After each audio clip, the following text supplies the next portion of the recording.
우리가 오랫동안 교회를 다녀도 믿음이 자라는 것 같지 않고 예수를 믿는다고 하지만 정말로 예수님이 내 안에 계실까, 하나님이 내 안에 계실까 하는 그런 마음의 의문이 사라지지 않을 때가 있습니다.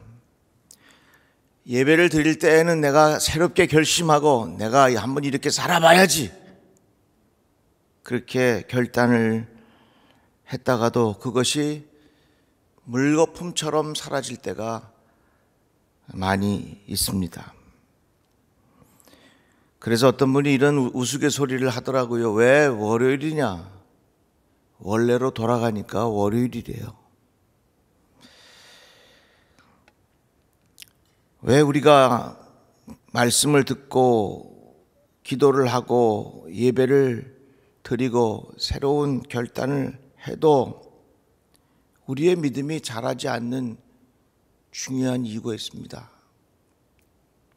그것은 바로 생활 속에 구체적인 변화가 일어나지 않기 때문에 그런 겁니다. 생활을 통해서 열매를 거두지 못하니까 우리의 믿음이 뿌리를 깊이 내리지 못하는 겁니다. 새해가 시작되었는데 우리가 새롭게 결심하고 이제부터 예수 한번 제대로 믿어보자. 내가 한번 예수 잘 믿어보자. 이런 마음의 결단이 있기를 바랍니다. 예수 제대로 믿어보려면 어떻게 되느냐? 생활의 변화가 일어나야 예수를 제대로 믿을 수 있는 겁니다. 요리하는 방법을 레시피라는 말을 써요. 레시피. 예를 들어서 김치찌개를 끓일 때 재료를 준비합니다.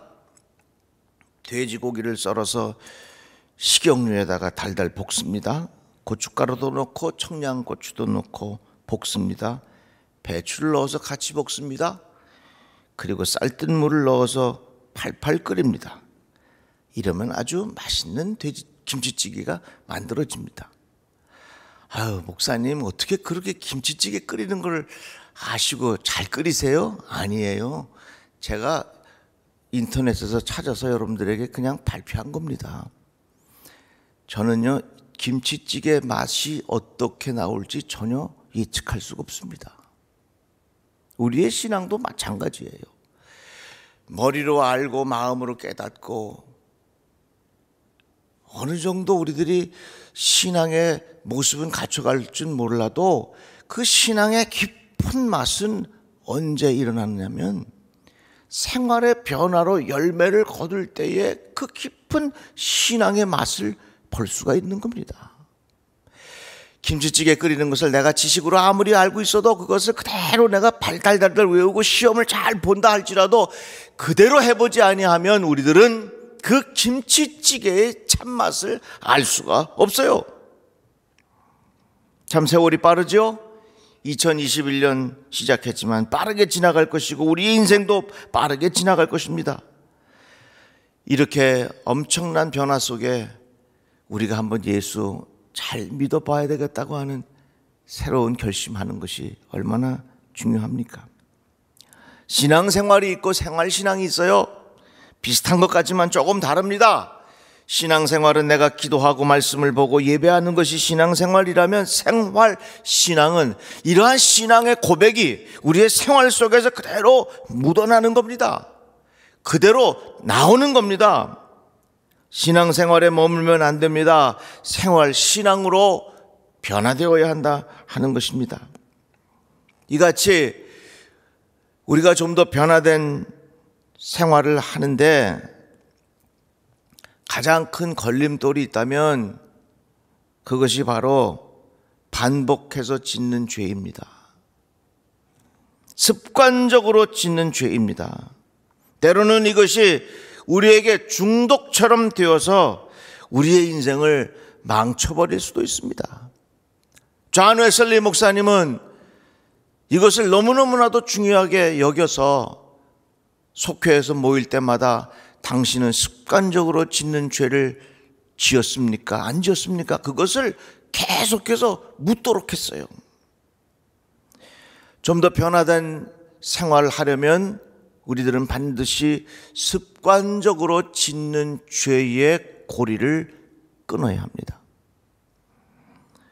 베드로후서의 말씀에 보면 습관적으로 짓는 죄에 대해서 이렇게 말씀하고 있습니다. 쉬운 성경으로 제가 읽어드릴게요. 우리 구주 예수 그리스도를 알고 세상의 죄악에서 해방된 사람이 다시 그 악한 생활로 돌아가 세상 죄에 끌려다닌다면 그 상태는 이전보다 훨씬 나쁠 것입니다. 차라리 바른 길을 모르는 게 더 낫지 않겠습니까? 바른 길을 알면서도 자신들이 받은 거룩한 가르침을 내팽개쳐 버린다면 오히려 그 길을 알지 못하는 편이 낫습니다. 개는 토한 것을 다시 먹고 돼지는 씻은 후에 다시 진흙탕에서 뒹군다는 속담이 그들에게 들어맞는 것입니다. 이 말씀은 뭡니까? 우리가 다시금 습관적으로 짓는 죄를 거듭해서 짓는다면 그것은 마치 개가 토한 것을 다시 먹는 것과 같다 하는 것입니다. 그만큼 우리가 신앙생활 하면서 반복적으로 짓는 죄의 습관이 얼마나 치명적인지 몰라요. 습관적으로 분노하는 거, 그것뿐만 아니라 얼마나 많은 습관적으로 짓는 죄가 있습니까? 다른 사람은 몰라도 하나님과 여러분들은 너무너무나도 잘 알고 있을 것입니다.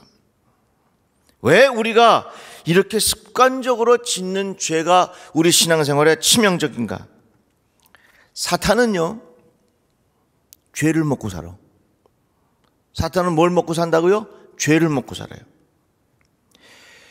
바이러스가 머무는 생명체를 숙주라는 단어를 씁니다. 마치 박쥐가 코로나 바이러스의 숙주라 이렇게 우리가 잘 알고 있어요. 사탄이 어디에 머무르냐? 죄에 머물러. 사탄은 뭘 먹고 사느냐? 우리들의 죄를 먹고 살아. 그래서 사탄은 끊임없이 우리들로 하여금 자꾸 죄를 짓게 하고 그 죄를 먹고 살아가는 것이 사탄이요. 그런데 한번 생각해 보세요. 사람들에게 이 습관적으로 짓는 죄가 사탄이 얼마나 자기 자신을 편하게 만드는지 이렇게 생각해 보면 돼요. 은퇴 후에 연금이 나와요. 그럼 계속해서 한 달에 얼마씩 수입이 정기적으로 들어오잖아요. 그 연금이 나오면 편안한 겁니다. 마찬가지로 사탄의 입장에서 볼 때 어떤 사람이 습관적으로 계속 죄를 지으면 사탄은 끊임없이 연금을 받아먹는 거하고 똑같은 거예요. 습관이라고 하는 그것은 우리 몸에 머물러서 반복되는 행동이지요. 반복되는 죄를 통해서 이 사탄은 그것을 먹고 살아. 그렇기 때문에 우리들은 습관적으로 짓는 죄가 얼마나 나쁜 것인지 성경에 보니까 더 구체적으로 설명하고 있는데요. 첫 번째로 습관적으로 짓는 죄는 허망합니다. 허무해. 이제부터 너희는 이방인이 그 마음의 허망한 것으로 행함같이 하지 말라. 습관적으로 짓는 죄의 결과는 허망한 겁니다. 허무한 겁니다. 중독의 결과는 허무합니다. 잠깐 그 순간을 참지 못하고 지나면 허무한 먹구름이 계속해서 우리를 떠나지 않아요. 그러니까 이 습관적으로 짓는 죄는 우리의 인생을 끊임없이 허무하게 만들어. 두 번째, 습관적으로 짓는 죄는요, 우리의 마음을 굳어지게 만듭니다. 그들의 총명이 어두워지고 그들 가운데 있는 무지함과 그들의 마음이 굳어짐으로, 마음이 굳어지니까 어떻게 돼요? 그들이 감각 없는 자가 돼요. 습관적으로 짓는 죄는 우리의 마음을 굳어지게 만들고 감각이 없게 만드는 것입니다. 영적으로 굳어지는 것입니다. 그래서 하나님께서 아무리 말씀하셔도 그 마음을 그 말씀을 받아들이지를 못해. 왜? 굳어져 있으니까. 하나님의 말씀이 우리 마음에 떨어져도 그 말씀이 뿌리를 내리지 못하고 자라지 못합니다. 결국에 가서는 이 습관적으로 짓는 죄는 우리의 믿음을 자라지 못하게 만듭니다. 또한 습관적으로 짓는 죄 세 번째는 그들의 마음이 굳어짐으로 말미암아 하나님의 생명에서 떠나 있도다. 모든 생명체의 공통점은요, 살아있는 생명체는 부드럽지만 죽은 생명체는 굳어 있습니다. 마음이 점점 둔해지고 마음이 점점 굳어지게 되니까 결국은 어떻게 됩니까? 하나님의 생명에서 떠났도다 그런 말씀. 반복적으로 짓는 죄가 이렇게 나빠요. 사탄은 우리의 죄를 먹고 살아. 반복적으로 짓는 죄는 결국은 우리의 인생을 허무하게 만들어요. 우리의 마음을 굳어지게 만들어. 하나님의 말씀을 받아들이지 못하게 만들어. 결국에 가서는 하나님의 생명에서 떠나 있게 된다 그 말씀입니다. 이제 2021년 시작한 지 얼마 안 됐는데 우리 한번 새롭게 결단해보고 여러분들의 마음속에 이렇게 결심하십시오. 내가 예수 한번 제대로 믿어보자. 내가 하나님의 사람으로 한번 예수 잘 믿어보자. 그러기 위해서는 좀 더 변화된 생활이 뒷받침이 되어야 우리의 믿음이 자라게 되는 것이고 예수 잘 믿게 되는 것이라 그 말입니다. 히브리서 말씀에 보니까 이러므로 우리에게 구름같이 둘러싼 허다한 증인들이 있으니 모든 무거운 것과 얽매이기 쉬운 죄를 벗어버리고 인내로서 우리 앞에 당한 경주를 하며, 여기에 말씀해 보니까 얽매이기 쉬운 죄, 어떻게 보면요 반복적으로 짓는 죄를 말하는 거예요. 습관적으로 짓는 죄를 말하는 거예요.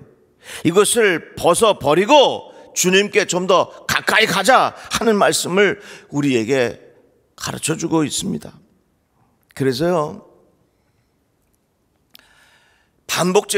반복적으로 짓는 죄는 이렇게 설명할 수 있어요. 마라톤 경기에 나간 선수가 반바지에다가 아주 간단한 티셔츠를 입고 나가야지, 마라톤에 나간 선수가 배낭 짊어지고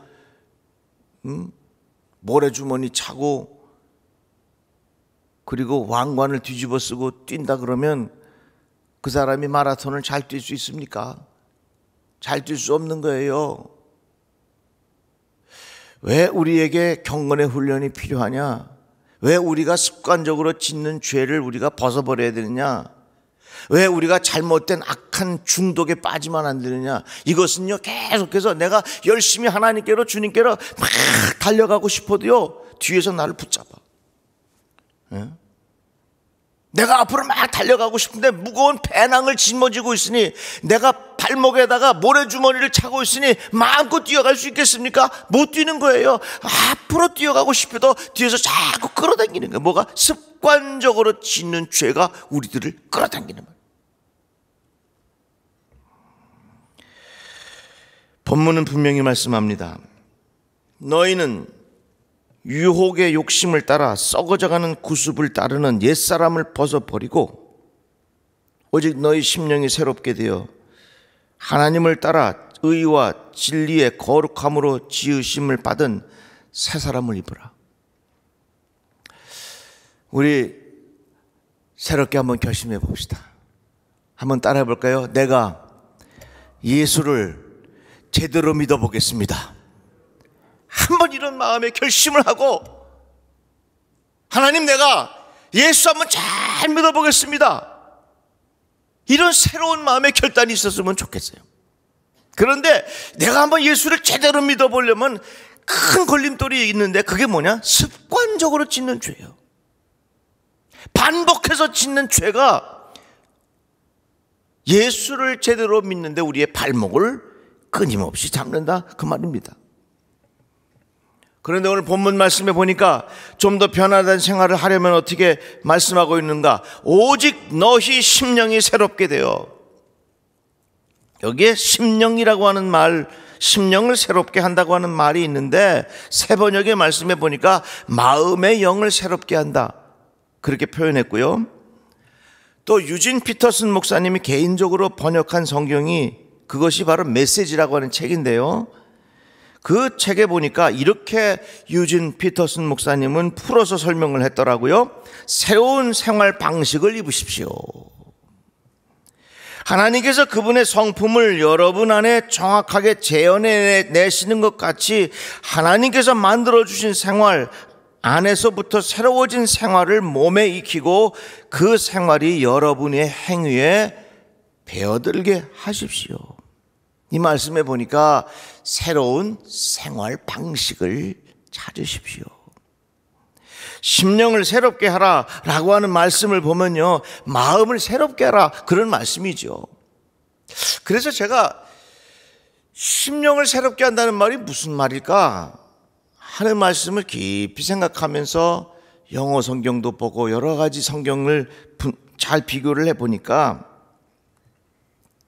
아하, 이 좀 더 변화된 생활을 하려면 우리의 마음가짐을 새롭게 해야 되겠구나. 한번 따라해 봅시다. 나의 마음가짐을 새롭게 하옵소서. 내 마음가짐을 새롭게 해야 돼. 그래야 예수 제대로 믿어보는 것이고 내 마음가짐을 새롭게 해야 반복되는 죄의 습관으로부터 우리가 벗어날 수 있어요. 자, 그러면 마음가짐을 새롭게 하는 방법 구체적으로 한 가지 말씀을 드리자면 여러분들 스스로 내가 이 정도면 괜찮겠지 이 마음을 버리세요. 내가 교회에 이 정도 충성하면 괜찮겠지 이 마음을 버리세요. 내가 하나님 앞에 내 달란트를 바치는데 내가 이 정도면 괜찮겠지 이런 마음가짐을 새롭게 해야 돼요. 내가 나름대로 경건하게 살아가고 있는데 이 정도 내가 착하게 살면 괜찮겠지 이러한 마음을 여러분들 고치세요. 지난날의 잘못된 생각에, 잘못된 습관에, 잘못된 중독에 내 자신을 벗어나지 못하고 그 자리에 머물러 있으면 우리 다 영적으로 죽어버리는 거예요. 우리가 어떻게 하면 예수를 한번 제대로 믿어볼 수 있겠는가? 어떻게 하면 우리의 믿음이 자랄 수 있겠는가? 우리가 어떻게 하면 우리의 인생이 하나님 보시기에 칭찬받을 수 있는 인생이 될 수 있겠는가? 이것은 내게 가지고 있는 이 습관적으로 짓는 죄를 우리가 정리해야 돼. 이것으로부터 탈피해야 한다 하는 것입니다. 그래야 우리의 믿음이 자라고 그래야 우리가 하나님의 사람으로 변화된 인생을 살게 될 줄로 믿습니다. 제가 여러분들에게 몇 가지 제안하지요. 좋은 습관을 시작해 보십시오. 우리 성도들이 모두가 감사하는 일기를 썼으면 좋겠어요. 저는 몇 년째 하루에 적어도 3가지 매일같이 감사 일기를 씁니다. 그러면 하루가 달라져요. 오늘 저녁에 내가 무엇으로 감사 일기를 쓸까? 그 생각을 하면서 그것이 습관이 되니까 얼마나 좋은지 몰라요. 감사 일기 쓰는 습관을 기르십시오. 그리고 또 한 가지, 매일같이 반복해서 기도의 제목을 정하십시오. 매일같이 똑같이 반복해서 기도하는 그 제목을 정하셔서 하루도 빼지 말고 그 기도를 매일같이 하나님 앞에 들으십시오. 연세 드신 분은 하나님, 내 노년의 삶이 너무 고통스럽지 않게 하시고, 하나님, 나로 인하여 주변의 가족들에게 내가 부담이 되지 않게 하시고 끝까지 내가 하나님께 영광을 돌려드리는 그런 인생 살 수 있도록 하나님 도와주십시오. 적어도 여러분들이 몇 가지 기도의 제목을 정해서 그것을 매일같이 하루도 빼지 않고 반복해서 계속해서 습관적으로 하나님 앞에 기도하는 거예요. 그러면 나도 모르는 사이에 인생이 달라지게 돼 있어요.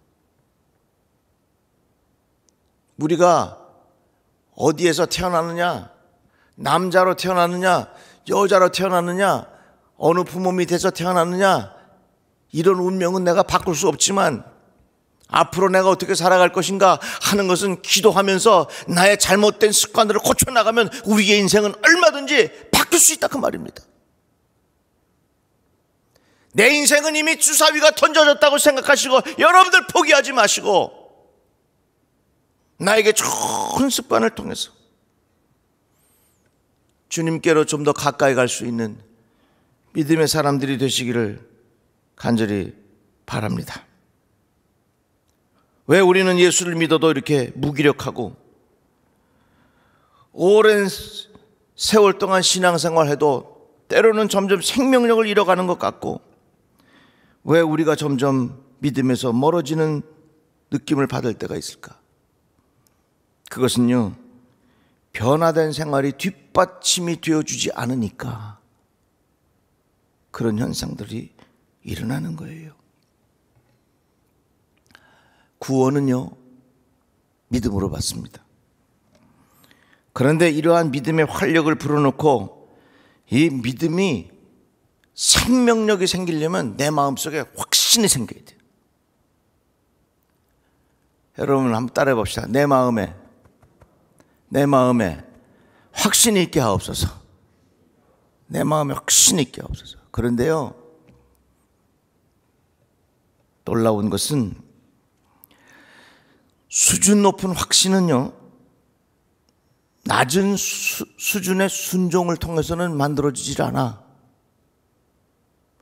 그러니까 확신과 순종은요, 정비례 하는 거예요. 내가 하나님 앞에 순종하는 만큼 내 마음속에 확신이 더 깊어지는 거예요. 내가 예를 들어서 하나님의 말씀에 열만큼 순종하면 내 마음속에 드는 확신은 열밖에 안 생겨. 그런데 내가 하나님의 말씀에 80 정도 내가 순종한다 하면 내 마음의 확신은 80 정도로 올라가는 거예요. 왜? 확신이라고 하는 것은 순종한 만큼 그것과 정비례하기 때문에 그렇습니다. 자, 그렇다면 내가 반복적으로 짓는 죄를 통해서 내 삶이 순종이 없어. 내 삶에 계속해서 하나님의 말씀에 불순종해. 내 마음의 순종이 점점 약해지니까 당연히 우리 안에 있는 확신도 약해질 수밖에 없는 거예요. 그러니까 내가 성경을 읽고 기도를 하고 돌아서면 내가 마음대로 사니까 그 믿음이 자라지 못하는 거지.